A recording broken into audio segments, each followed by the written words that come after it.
Good morning again, everybody. So today we are looking at grief and trying to recognize something important about grief. And the important thing behind grief is that there is a spiritual aspect to grief. An important idea that the Lord is guiding us through and trying to bring something special through the process of grief. Now, we've all experienced grief, or we're all going to experience grief, or we currently are experiencing grief. Currently, with the COVID situation, we are all experiencing grief, and perhaps you've recognized that, and perhaps not. But we're going to talk more about the process of loss and the resulting grief and what it looks like, or where does it come from in our lives. Now, the important thing about loss and grief is that it is real, it is overwhelming, it is powerful, but there is also a purpose for grief.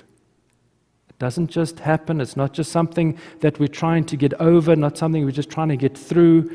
It's not something that we can put aside and pretend didn't happen. It's not something that we can just wish would go away. It's not something to be ignored, but it's something to be valued as an important part of not just our natural lives, but an important part of our spiritual journey with the Lord.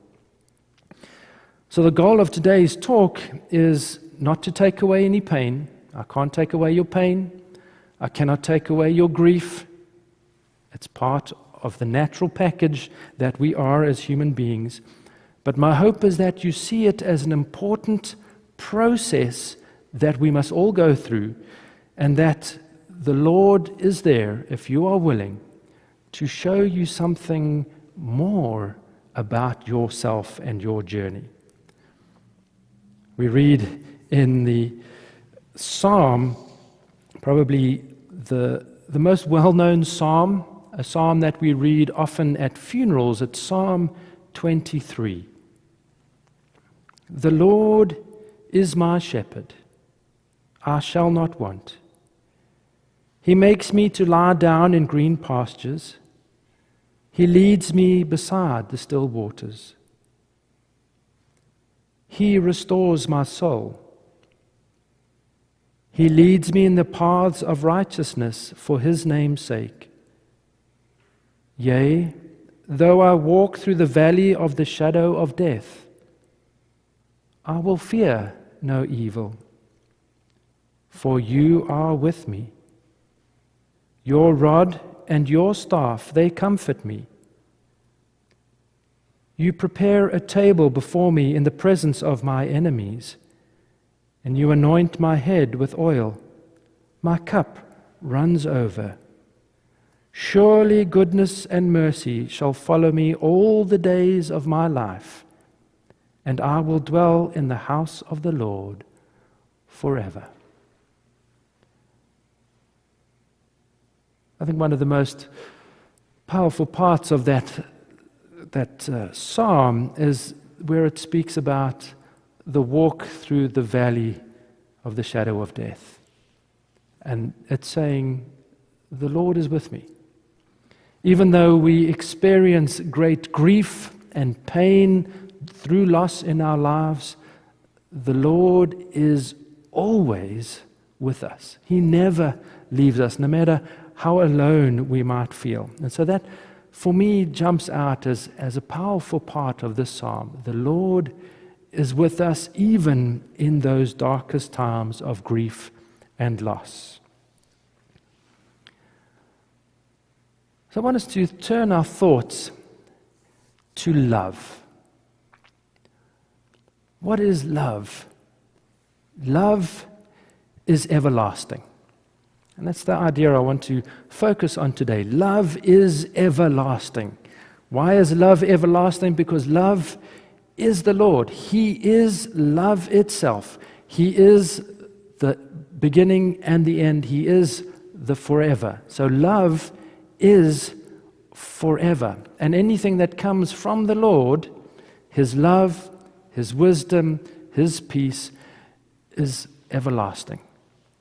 And so we think of heaven. We think of the everlasting nature, the everlasting promise that the Lord brings to us, of everlasting joy, everlasting peace, contentment, when we are in a state of heaven. And we can get that sense of everlasting when it comes to the things that we love. If you enjoy music, for example, and you're attending perhaps an orchestra and you're sitting in the audience and they're busy playing, you're feeling and listening to the music, you're enjoying it, and you wish this could last forever.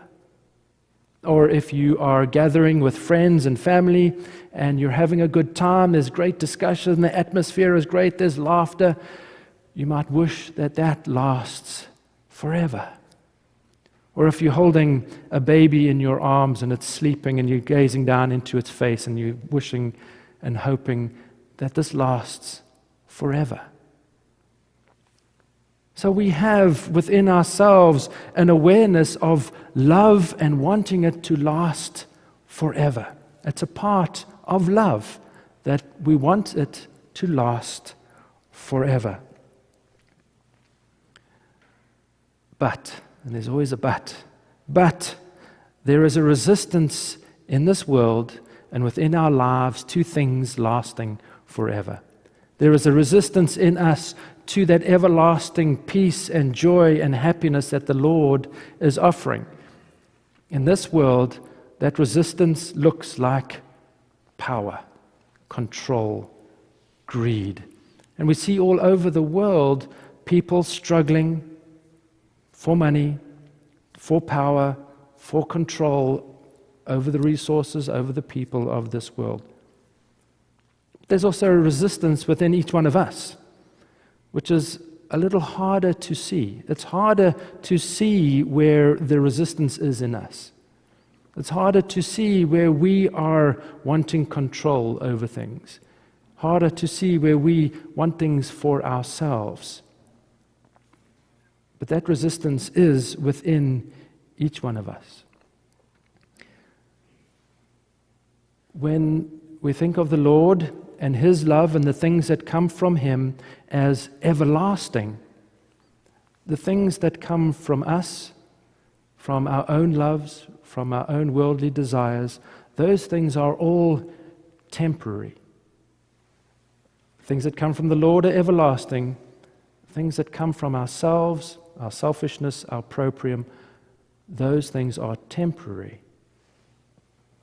But here's the twist. Here's the twist. When we are in a state of selfishness, in that state of selfish love, we think that love will last forever. We have an illusion in our lives that the loves that we have, even if they are selfish, that they will last forever.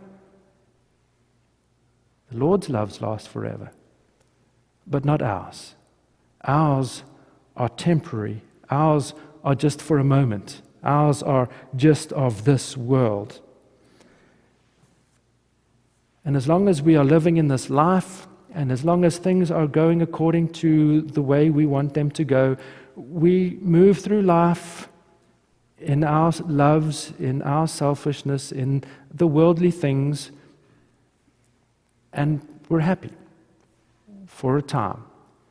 And then something comes along and it sort of rattles that, and we get upset and we get frustrated, we get angry at other people until we feel we got control again and we move through life again. So how does the Lord ever help us change? If it's difficult to see where we are in selfish loves, how does the Lord ever help us get out of that? The Lord has given us this world.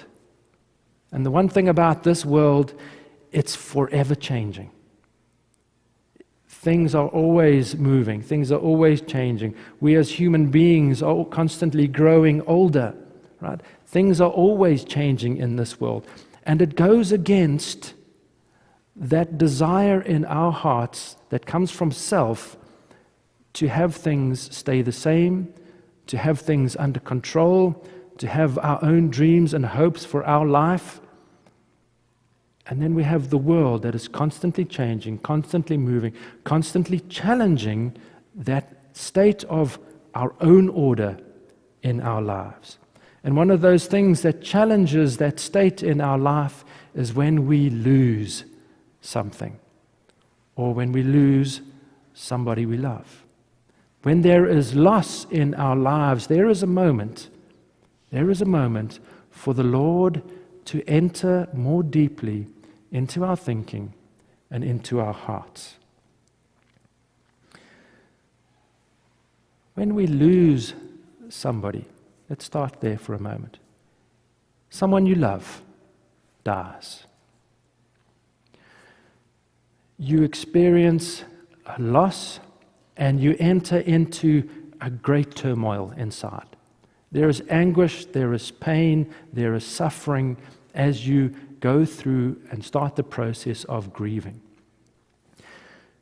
Now we can think of grieving as a natural process, but today what I'm wanting to do is to add to it a spiritual process, so that you are more willing to go through these struggles because there is something heavenly that awaits us on the other side. So we experience the loss. And what happens in our minds is the things that we want and desire are shown to be temporary. For example, you have a loved one. Would you want them with you always? Do you want them with you always? The answer is absolutely. We never want someone to pass. We always want them there. We always want to be able to reach out to them, give them a hug, have a conversation with them. We always want them by our sides. And when they pass, those loves that wanted them here are shown to be only temporary and therefore only come from ourselves. But you might say, but hang on, loving someone and wanting them to be present with me always, that's a good thing. Yes, it is.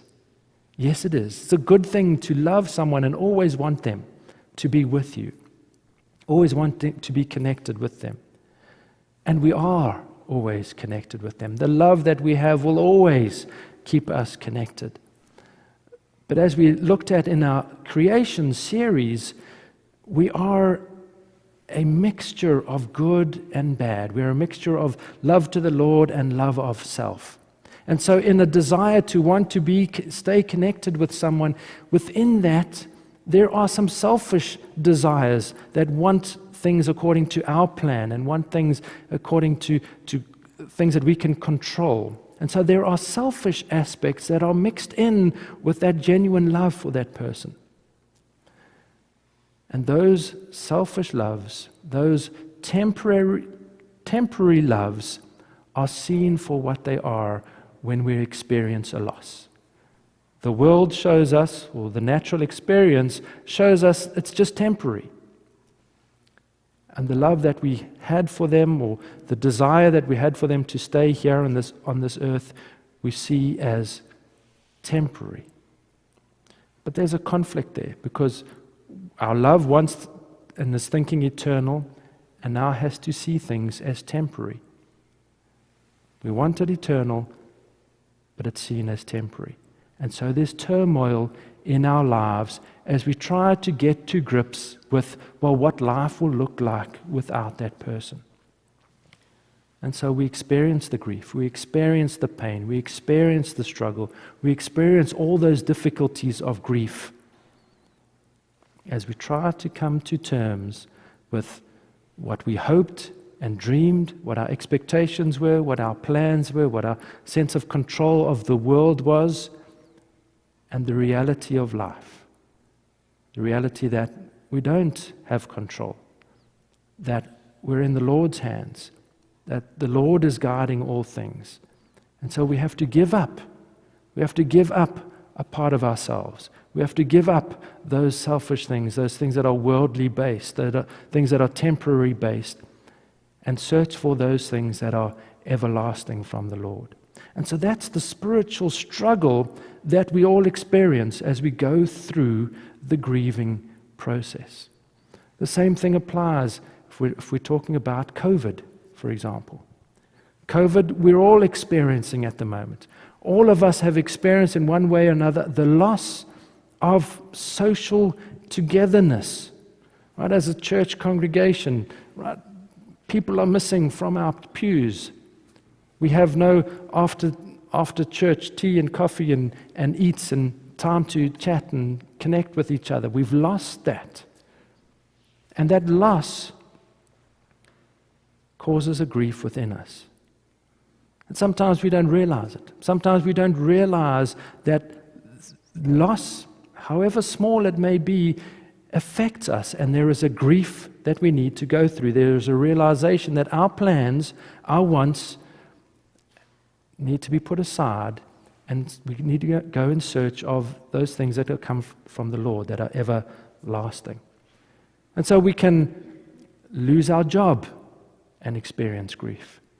We can lose somebody that we love and experience grief. We can lose a pet and experience grief. We can have an idea that we're passionate about and present it to other people, and they don't accept it, right? And there's a loss then in our lives. So there are many, many ways in which we experience loss and have to go through the process of grieving, going through the process of seeing, well, where are my dreams, where are my desires that I thought were eternal, but are actually temporary, that I thought came from the Lord, but are actually from this world. And how do I grieve through that process to find what is eternal from the Lord? So what is it that we're grieving? Why do we grieve? Why do we feel so sad? Why do we struggle so much? You're probably familiar with the teaching for the new church that says, love grieves. All love grieves when it is no longer able to be expressed. So here we have loves in our lives that are now being seen as temporary, and we're being asked to move on from them. And so those loves in our lives grieve. From self, they are temporary, but they are loves, and they need to grieve. And our mind doesn't necessarily like that idea, that we have to let ourselves grieve. We have to feel it, right? Grieving is an act of our will. So we have to grieve, allow ourselves to feel the pain, allow ourselves to go through the struggle so that the Lord can bring something new to our lives. I want to read to you from the book Divine Providence, 147 by Emanuel Swedenborg. As soon as we look into ourselves and realize that our evils are sins against God. I just want to pause there for a moment. The idea of evils as sins against God. When we think about evils, right, we tend to think in terms of really bad things like murder and or terrible things when you think about evils. But evils are more subtle than that. Something is evil when its focus is on self and the world. That is the simple definition. Evil is something that is focused on self and the world.